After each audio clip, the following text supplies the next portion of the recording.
Today we're gonna make Parmesan Crisps. It's not necessarily a recipe, it's just a simple method. I made roasted asparagus with Parmesan Crisp topping. You need to check out this recipe, okay? Super easy, super good. And hey, by the way, if you're watching and you like this YouTube channel, can you go down and hit the subscribe button? That would be awesome. I would love to talk to you, send me messages, let me know what recipe you love, what you wanna make, what you want me to make. So let's get on with this video. Here we go.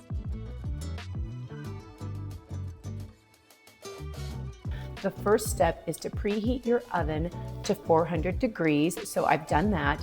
Then you want to get a baking sheet lined with some parchment paper and have that ready. Then you need 1 cup of Parmesan cheese and about a tablespoon. So you can do a nice tablespoon measure of the piles of Parmesan. So we're just going to make some simple piles of Parmesan on this baking sheet.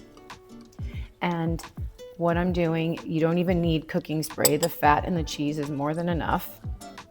So I've already done 3 piles. I'm gonna do 3 more.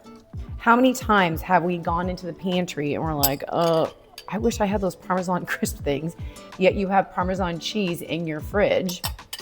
Just throw it together. And then I'm just gonna pat it down with the back of my spoon to try to just get my pretty even circles.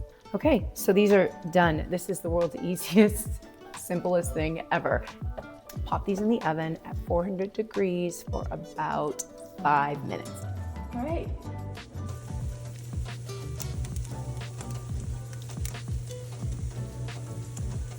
Okay, I think these are amazing. So we're gonna let them just cool off for about 5 minutes. Then I'm gonna transfer them over to this wire rack and let them get crispy and crunchy.